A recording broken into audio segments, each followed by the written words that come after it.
This podcast discusses themes of mental health, which some people may find emotive, such as suicide or other adult-themed content. The information contained in this podcast is for entertainment purposes only. All views expressed are solely those of individuals involved and do not represent the opinions of any entity whatsoever with which we have been, are now, or will be affiliated. The information is not meant to diagnose or treat any mental health condition. If you're experiencing mental health symptoms, we encourage you to contact a mental health service within your community. If you're experiencing a mental health emergency, please seek the relevant support and interventions by presenting to your local accident and emergency department or contacting the relevant emergency services. You're listening to the Men's Mental Health Podcast, The Man Hug.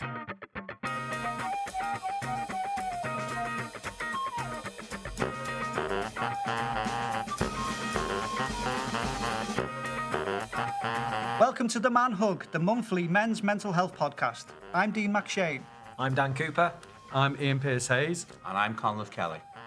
Each month we will discuss a different topic related to men's mental health, which will include a guest speaker who will discuss their own personal story. And each month we will also be showcasing an organisation or charity within the Merseyside area who work within mental health to help build your signposting skills.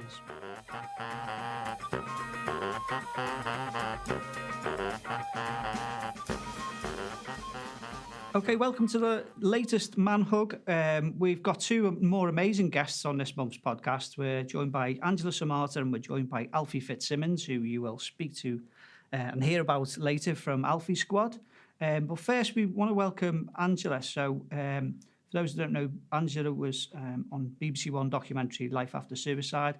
And Angela has many hats and caps, and I'm sure we can get you to tell us a little bit about those, Angela. But welcome to the Man Hug. It has been very male-heavy, the Man Hug, over the last however many months. So it's amazing to have you here and someone that we've wanted on the podcast for so long. So thank you so much for joining us. Thank you for asking me. It's I've been following all of you've been doing. You've had some amazing guests, so you've set the bar really high. So I'm not quite sure why I'm here, but happy to do it. Yeah. Well, we had Jake Mills, who you know very well, on the first podcast, and I think, what did he say?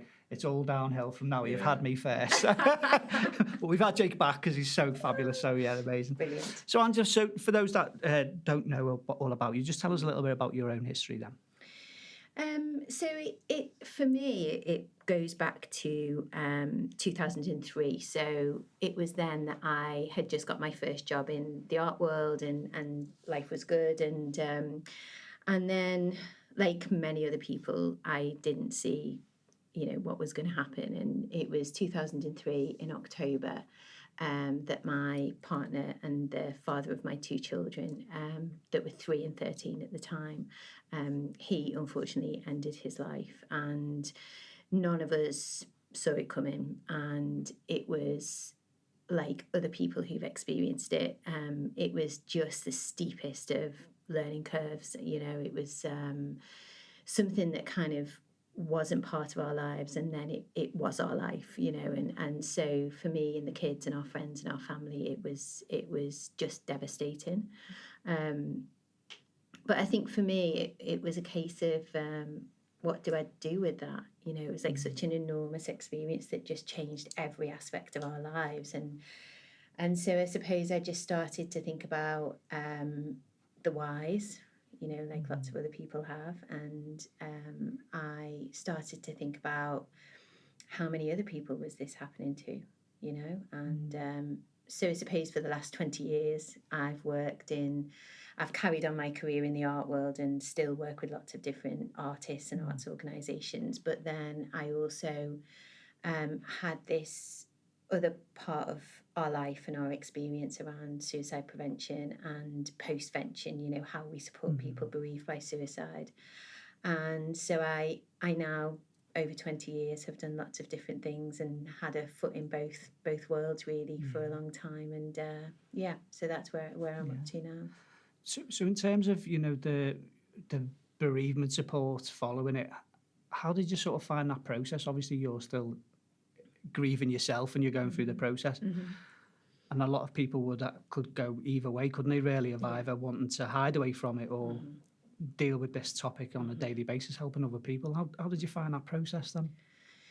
I think for me, because suicide and suicide bereavement had never been part of our lives. Like, it just wasn't part of our conversation. It wasn't part of our experience. And so in that way, I was really naive. Like, I didn't know there was this huge stigma around it. And I think it was the first time someone crossed the road from me who'd known me for a long time. And I thought, oh, hang on a minute, something's happening here, you know. And it was kind of the hushed tones that people were talking and about our experience. And then I walked into a shop, actually, and there was two women in front of me in the queue, and they were like, oh, did you hear what happened to that woman? And blah, did you see the ambulances? And I thought, they're discussing me and my experience and my kids' experience, and they don't even know what I look like. They don't even know that I was next in the queue, you know? And so I knew that there was a stigma. I knew that people were reacting differently to me and my kids. And I just thought, where's that coming from? You know, because I was never ashamed of him. I always respected him. I respected our life together. And so I wasn't really sure. It was a very complex time. And I think for me, I just hadn't really thought about the impact and the impact on the kids, who again were 3 and 13, so their experiences were very different. Yeah. And obviously we've got Alfie Squad coming on later on. For your own children at the time, what did you do in terms of support and protection around them at that time? Well, it was quite funny, actually, because my kids, I had them both in front of a counsellor within 24 hours, because I kind of thought that's what you did. And my 3-year-old was just looking at me like, what am I doing here? This is like, God, these toys in this room are amazing, because there was all these toys everywhere. My 13-year-old was just like, wanted the ground to swallow him up. And I was there feeling like I was doing the right thing. And actually, we were all just like rabbits in the headlights, like I didn't know what to do. And I think that's where the learning curve started, because I didn't know what to do. I didn't know to lie because I didn't know about the stigma. So I started telling the truth. And then what happened was people would start saying things to me like, this happened to me. I've never told anyone this, but this, I lost this person. I lost that person. So I realised that actually I was surrounded by people who'd been bereaved by suicide, but no one was talking about it. And so that continued. I went to I woke up one morning and I didn't kind of know which way was up. It was about 9 months in, and I phoned my mum. I was like, okay, something's happened. I don't know what it was. I don't know what it is, but she was like, get your coat on, we're going to the doctors. And she literally picked me up, rushed me past the reception, knocked on the doctor's door, took me into the room. It was a good job no one was having a prostate examination, because she was taking me in anyway. And it was one of those conversations that was life-changing, because the doctor was like, okay, hang on a minute. Just the receptionist was like running after us, and the doctor was like, I've been waiting for you. And I said, have you? Because she'd been my doctor through both my pregnancies. And she said, I've been waiting for you because things like this that happen to people like you can't just happen without some fallout. Yeah. And the fallout was that I needed to meet somebody who had been bereaved by suicide, because I felt so isolated and alone, and trying to support my kids and support my family and look at my friends. And I think for me, at that moment, I wish that Alfie Squad had existed, because I would have known how to speak to my 3-year-old and my 13-year-old. But then 20 years ago, it was so different. The landscape was so different. So I went to a support group. I went to a Survivors of Bereavement by Suicide support group, and that changed things, because it was just ordinary people who'd had the same experience as me, and that was the game changer. Yeah. So what happened following that then? Because obviously we know you've been so heavily involved in some amazing suicide prevention campaigns and programs and things. Yeah. Did it just go full steam into I need to start helping people, or did you sort of like dragged into certain projects over time and things? Or? I mean, first of all, the downside of kind of going public, if you like, is that everybody thinks you're an expert, and you are so far away from being an expert. All you're expert in is your own confusion at that point. And so very quickly I thought, I need to know what I'm talking about here. I need to have a look at the evidence base. I need to know what I'm doing, how am I doing it, why am I doing it. And so I started really to read and to talk to people and to look at what was around. And I have to say there wasn't very much around at the time. But the support group was amazing because people were talking about what had helped. And that for me is a question that's gone right through everything I've done. What I'm interested in is what helps people through experiences like this. What helps, not what hinders. I know what hinders, but I'm always wanting to know what helps and what more can we do around that, What sort of things have you learned that it seems to be your go-to advice for people, really? The biggest thing that has changed for me in 20 years is the link between suicide prevention and suicide postvention. So that's the biggest thing that has changed for me is people, it used to be when I became the head of the Survivors of Bereavement by Suicide charity, and I had the great privilege of being the head of that charity for a long time because it helped me, and I wanted to give something back.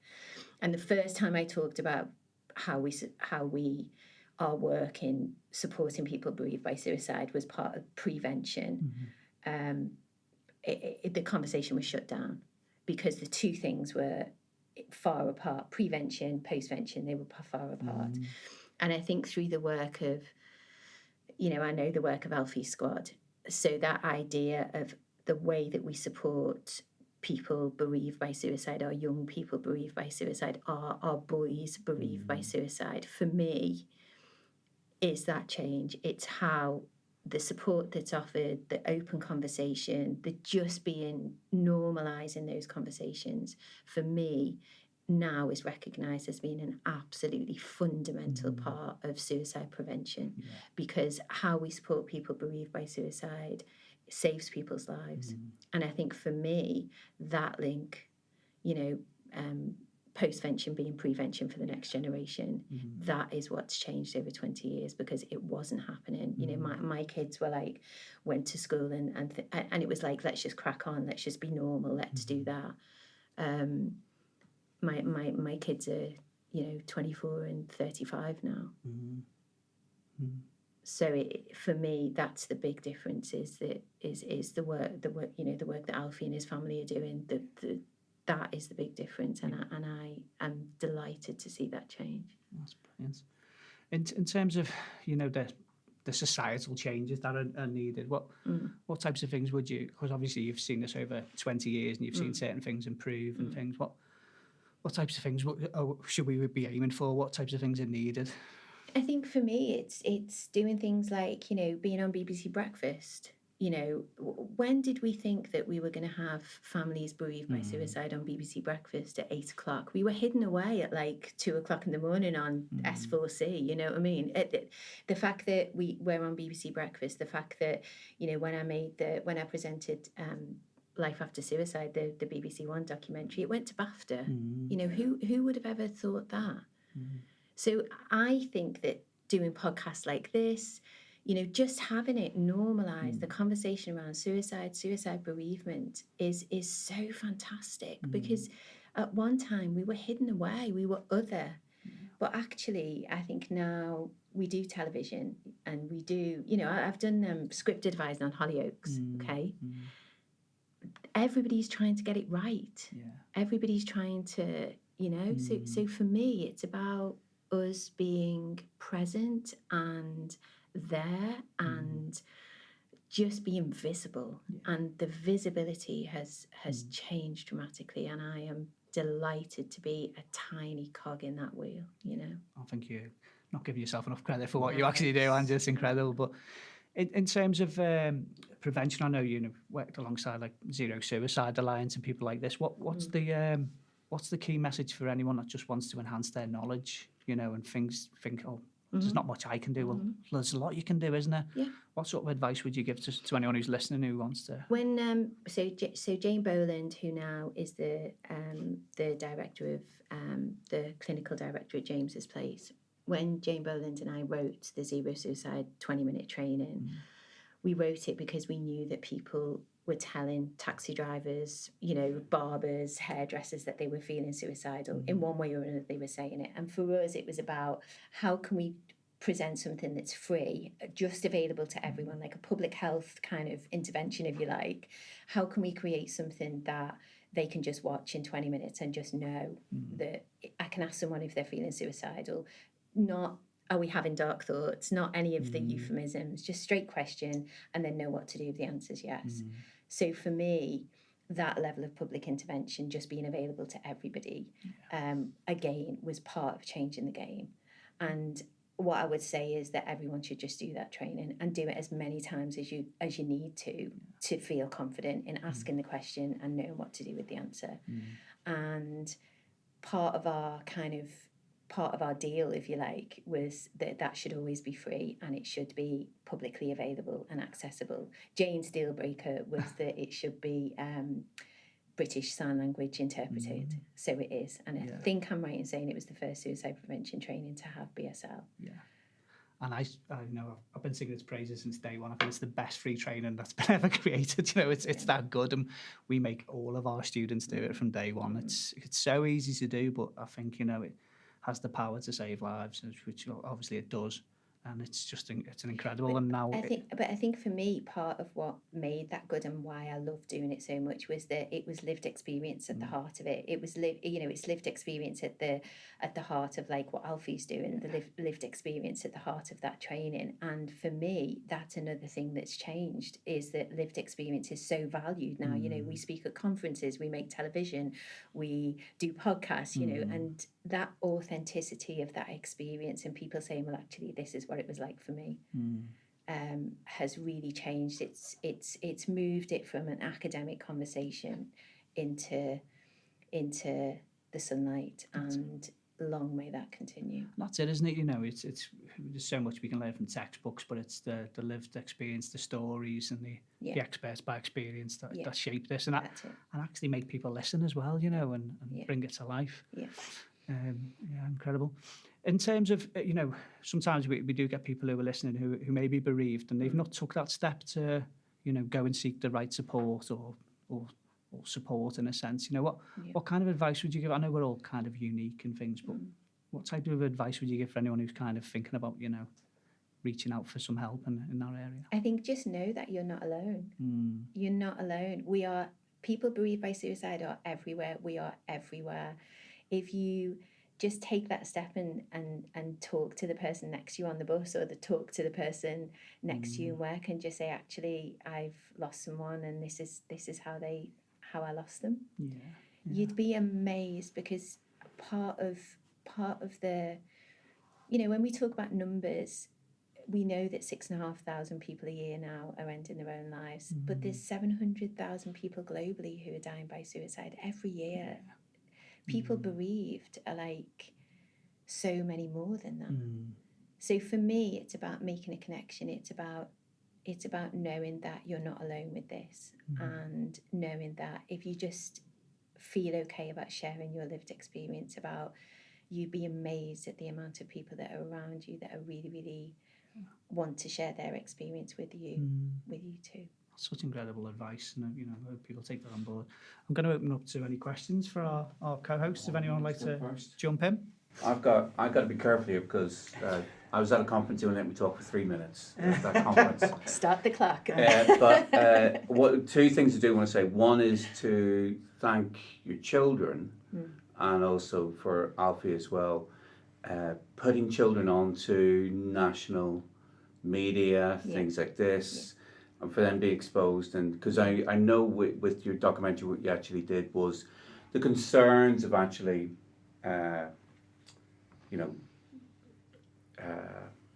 history repeating itself possibly, So I really do want to thank. I think that was a big heartfelt thing for me, but also as well, it's regarding the issue of stigma. obviously there is a stigma with it, but then obviously we take different cultures into it. Religion as well comes into it as well, and it really is, because I know from certain areas it's a completely taboo subject. You do not talk about it.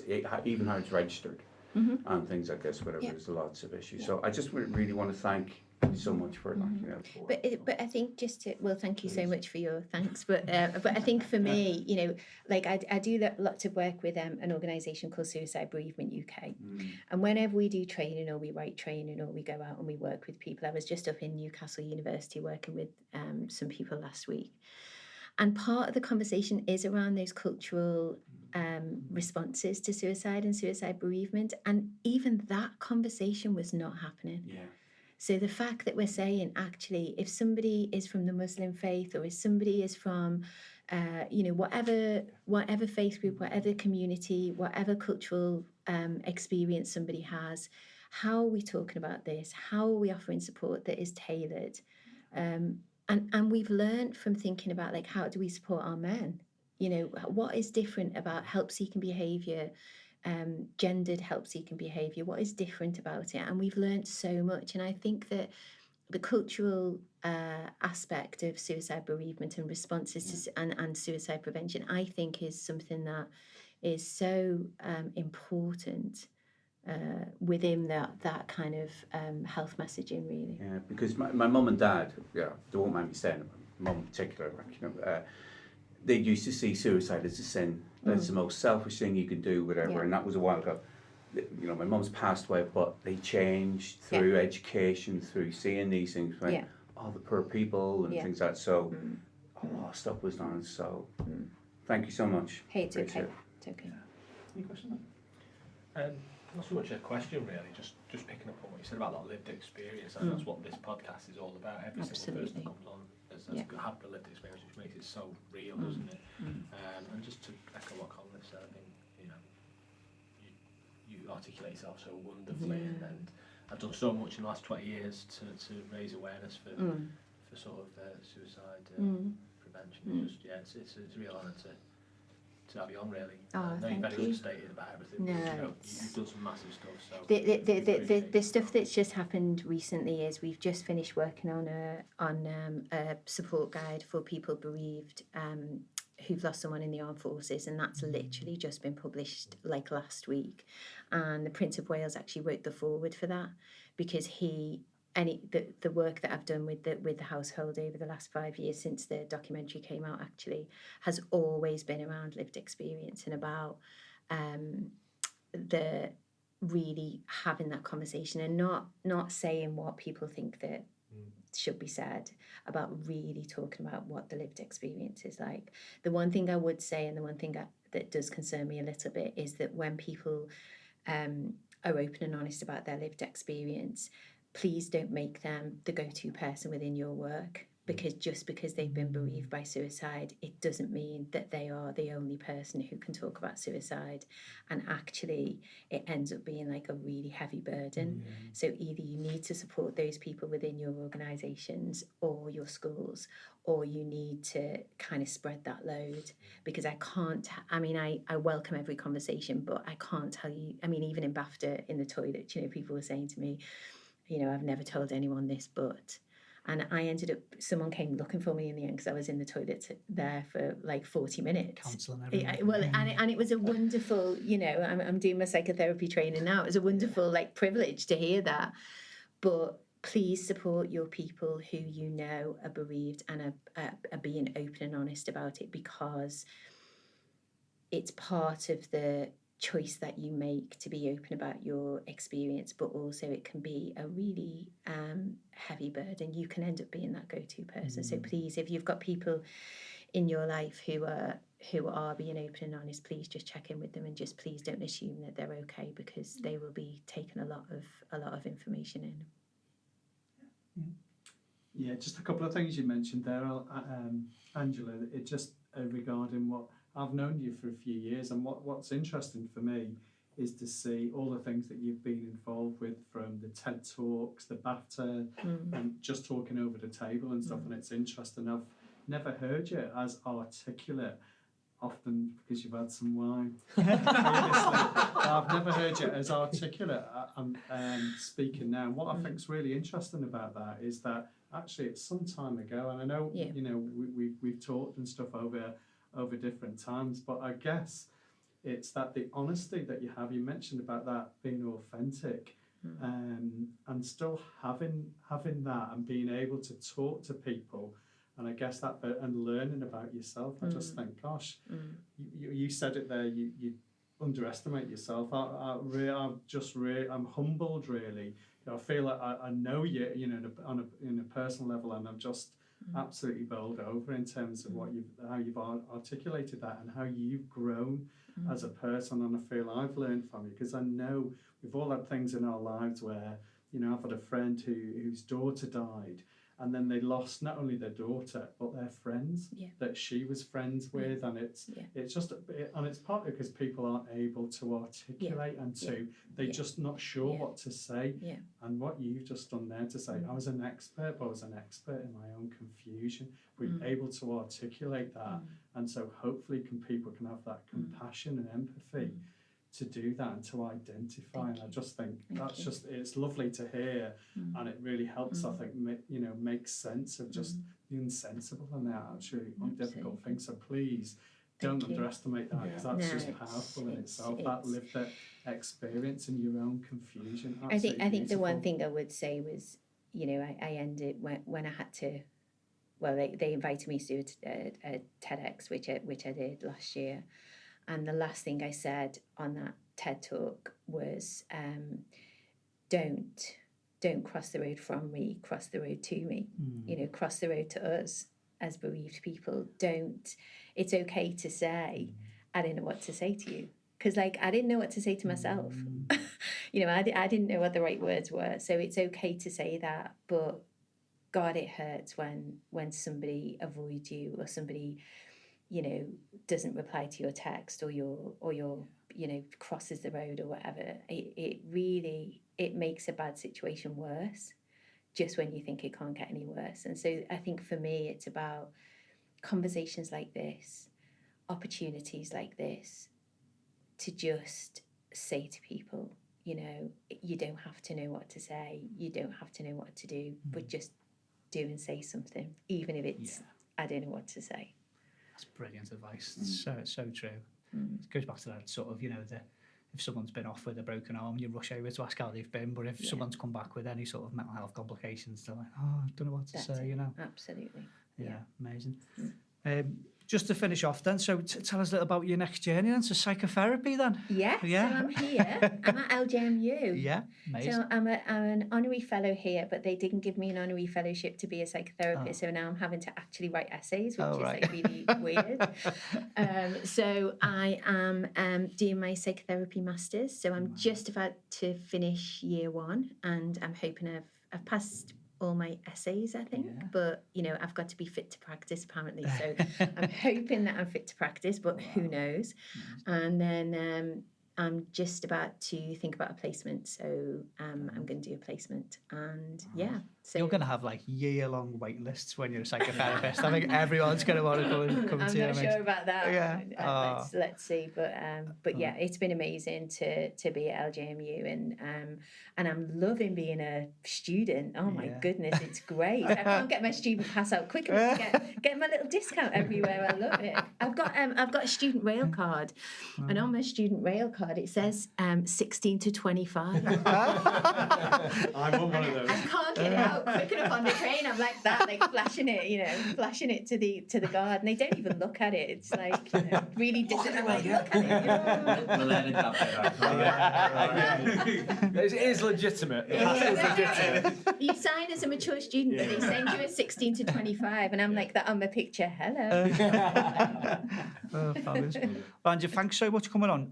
Just if we can get it in a nutshell, your final advice that you'd like to put out there into the big man hug atmosphere, what types of things would you like to finish with? I think it's just to, if you know someone who's been bereaved by suicide, go to them, ring them, even if it's 10 years ago, it doesn't matter.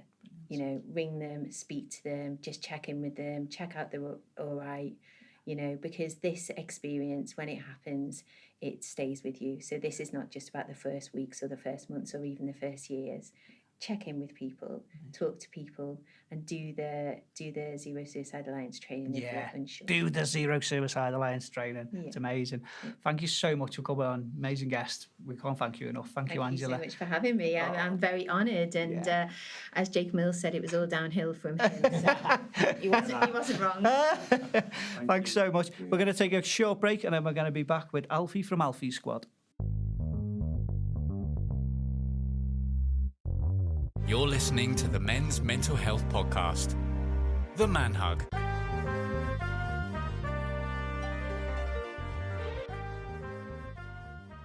Okay, it's that part of the Man Hug now where we shine a spotlight on a local service, and we are thrilled to have an amazing guest join us, and definitely our youngest guest. Alfie Squad is a non-profit organisation founded by 15-year-old Alfie Fitzsimmons following a devastating loss of his father to suicide in May 2017. This inspired Alfie to take action and make a difference to the lives of other young people facing similar challenges. They offer a unique service utilising team activities in the form of squads to reduce the feelings of isolation, to create friendships and to improve self-worth. And the squads are specifically aimed at young people aged 8 to 16, and they also help parents and carers. So, Alfie, thank you so much for joining us here on the Man Hug. Thank you for having me. Amazing to have you. We've wanted you to come on for such a while. We're massive fans of your work. So just tell us a little bit about Alfie's Squad then. What was it that, led to you creating it? So, you summed it up really well. I lost my dad in 2017, like you said. He took his own life. And after that, I felt really isolated and alone. So I wanted to sort of have a group of people that I could speak to and relate to, because it's not unique by any means, but it's something that it is a harrowing experience. It's not nice to go through, and not having someone that can properly relate to you. It isn't great. I'm an only child also, so I've not even got a sibling or anyone I can relate to in that way. So we started fundraising and we set up Alfie Squad. The group's been running since August of last year. We've got a second group up and running now. The first group's up in Everton, and then the second one's in Kirby, so we're starting to expand quite quickly. Amazing. It's so inspirational to hear that, it's someone at your age, but what do you find it is about Alfie Squad that works? What makes it so good? Like I said, the fact that it's not, well, I didn't say, but it's not counselling or therapy or anything like that. It's like a youth club, and I feel like that works the best, because suicide can have a lot of mental effects on people that are sort of second-hand, reactions of it. So, losing someone to suicide, with me, like I said, I felt really alone. And then having a group of people that you subconsciously know that there's something that unites everyone together. People don't talk about it much in the group, but everyone knows that you can speak to another person about it, and it's really nice to experience each every week. Wow, it's amazing. How do you see it with the other young people who come? How do you see their their progression and their journey from attending? Well, there's so many people that have massively came out of the shell. Some of them just didn't speak for the first 2 or 3 weeks, and now get involved in everything and start chatting back to the people who are in charge and everything. It's everything's coming along really well. People coming into their own and starting to experience what it's like, and sort of, I don't really know how to put it properly, but they are properly growing into themselves. It's really, really nice to see. That's amazing. And did you put it down to that, like you said yourself, being around people that have experienced the same and they've got a better understanding as opposed to maybe classmates and things? Yeah, massively. I was 8 when my dad took his own life, so it's people couldn't properly relate to it. They couldn't really understand, and I wanted someone to sort of understand me and understand what I was going through, and I can't really expect that from 7, 8-year-old kids. It's unfair to them and unfair to me. So given the ability to have these 6, 7, 8, 9-year-olds all grow up with a support system that's going to be there for the rest of their lives, it's really, really nice to see. That's amazing, and to be part of it as well, I guess. Yeah, massively. Yeah. So what kind of activities take place at Alfie Squad then? So we have different activities each week. Obviously some stay consistent, so it's in 8-week blocks. We have 4 like consistent ones. So we'll have like a quiz night, which I win every time. A games night, which I win every time. It's not competitive, is it? There's a team. A pizza night, which I don't think I can win. I mean, if you put it down to, it's the most, then I might have a chance. But yeah, we have stuff like that, and then we have people come in from other places, such as like we do arts every 8 weeks. We've had Brazilian drumming one time with Katumba. We've had a magician workshop. That we've just had loads of really, really fun stuff. God, sounds amazing. So all of that, you know, being together and I suppose having fun and everything else that comes with it, it's incredible. And as you say, it's producing really good results. Is there anything else do you think helps young people who've been through, you know, significant traumatic events? I think having something like this where you can relate to people, that's the main part, because it is isolating, and giving yourself the ability to talk about it if you want, because a lot of things with like counselling and stuff like that, you push to talk about it, and that pushes people. Like when you're forced to talk about it in one place, people may not want to talk about it in another place, which then sort of leads to the stigma around it. And so having something like this massively benefits everyone who's involved. It's brilliant advice. And I remember seeing an interview with you when you were much younger, and someone asked the same question and you said, just talk to someone, talk to someone. And I think that's literally the motto of this podcast. We're forever telling people, you know, just reach out and talk to someone. How powerful do you find that, you know, forming these new relationships with people through Alfie Squad, in which people then are able to talk to each other? It's massive. Like with me, I've got my own like little mate group in it. It is boss to see.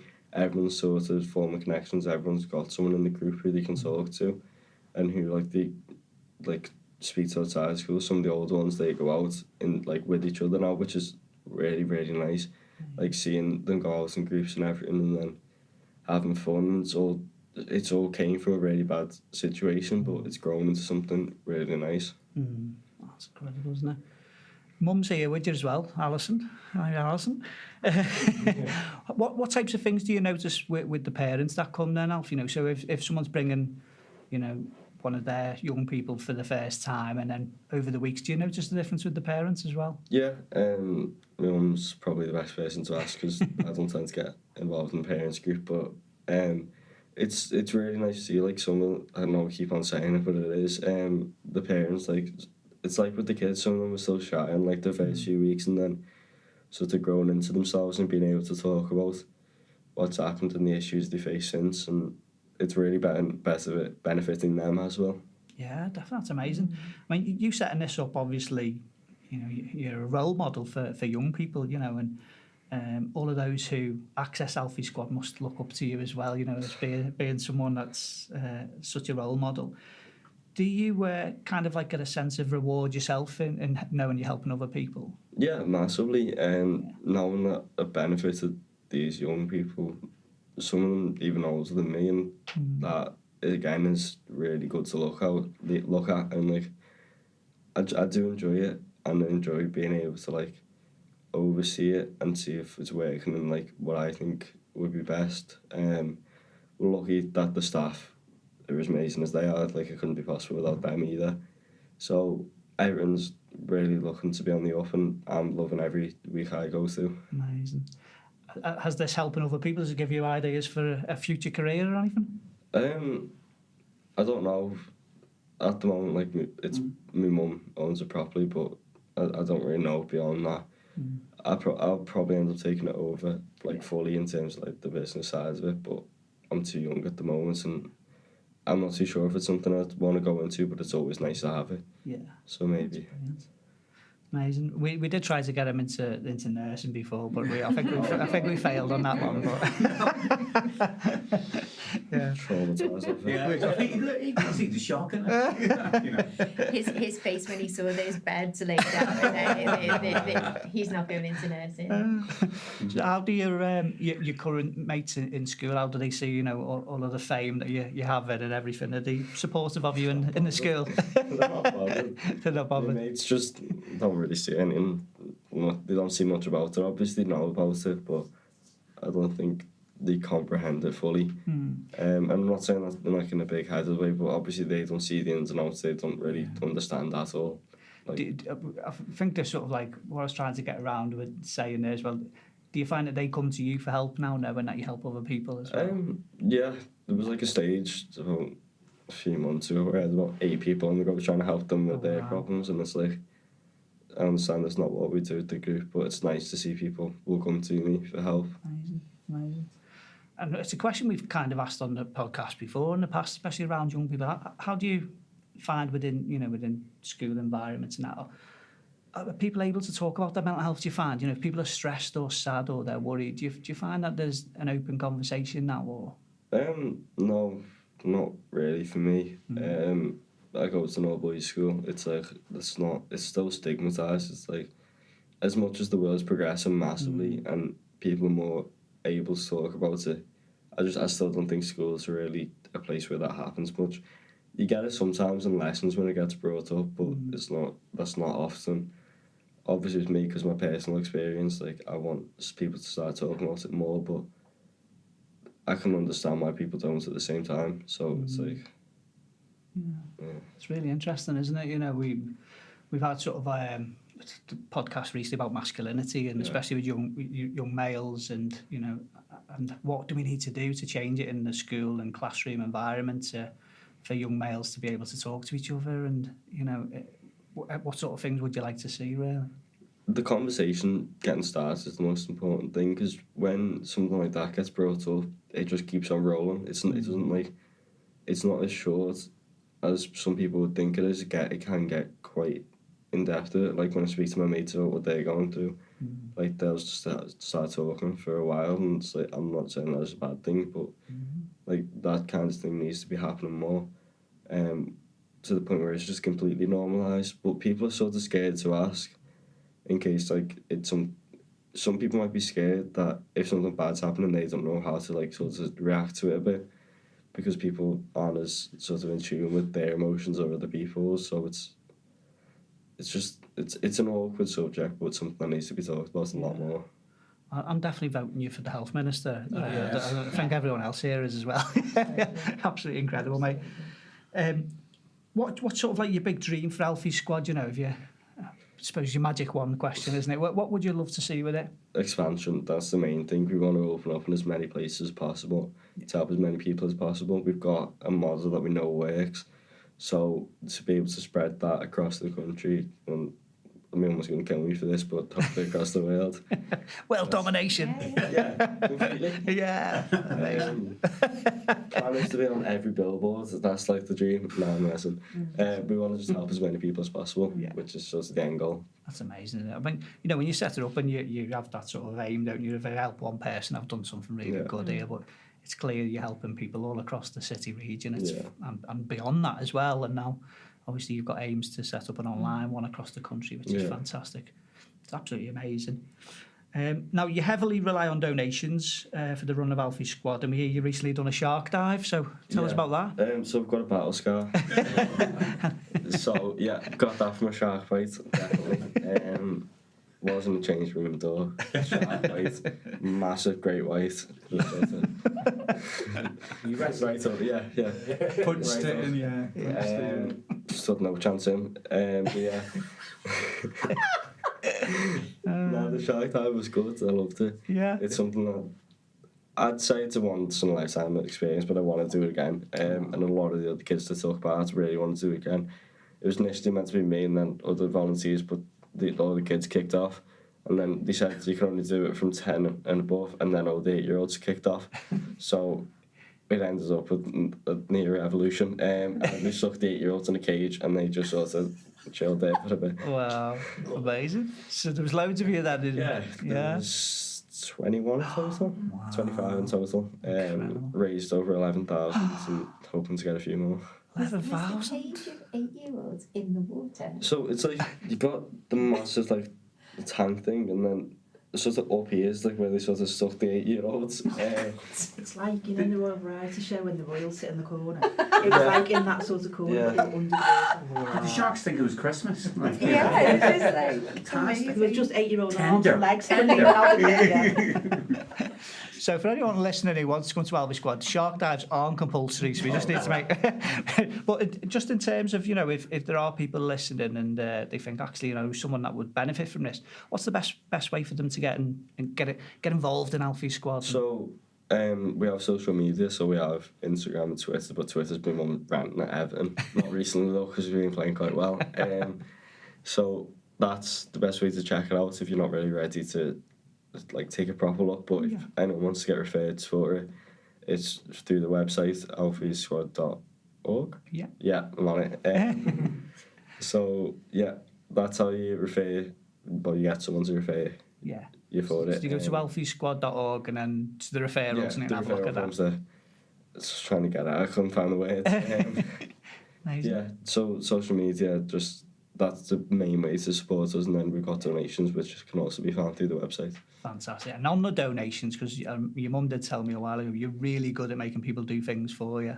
Well, I did the shark dive myself. But give us the list of the things you made people do then. It was the skydive, which we only got told about 2 weeks before it happened, and also the New York Marathon. Abseil. Marathons. Zip lines across Goodison Park. Zip lines. Are you doing all these things, Oh, or no. are you getting other people to do these things? He gets other people to do it. I believe he could do anything. I'm scared of If he heights, told me I'm he'd run the New York Marathon, I believe it. I'm scared, right? I'm not doing any. I'm like an abseil. So going forward, you're going to do a bit more fundraising yourself. But for those listening, if anyone wants to... for those listening, if anyone's got, I don't know, a marathon or a run or a bungee jump or anything coming up, they should be doing it for Alfie Squad. Good. Yeah, amazing. So again, on the website, donate if people want to go through that route and help you out with that. Amazing. I just can't thank you enough for what you've done. I think you and your mum are incredible people, and the amount of people that you're helping is just absolutely exceptional. It's unbelievable. And for a young person who is so bright and so funny and so good, compassionate, I think, you're an inspiration to so many young people. So personally, I want to thank you. And I know Dan done a run for you recently as well, and the lads here are... I'm feeling obliged to do the New York Marathon for you. Yes! So stay in touch, and getting to do the New York Marathon is really difficult, apparently, getting a place, but you can do a virtual one. So even if I can't get over to New York, I'll consider... what am I talking myself in? Yeah, you've said it now. That's it, you've said it. Yeah, it's all recorded. Make a note of that down. I've done this before, haven't I? Yeah, go on, I'll do the New York Marathon for you. Either virtually or actually in person. There you go, you've had it here. Dan's committed to it. But I say, all of us, we're so blown away by everything you do, and that's why we wanted to get you on, and it's been amazing. So the last plug again, it's alfiesquad.org. Get on the website, follow all of the social media, and get behind it and support it as much as you can. But once again, thank you so much for coming and joining us after school like you have done, mate. Thank you for having me. Oh, cheers, Alfie. Thank you. If you or anybody else you know is struggling with their mental health, visit hubofhope.co.uk or download the app today and find local and national mental health support. Please make sure that you follow us on Twitter. It's @TheManHug. Thanks for tuning in, and we will see you next month.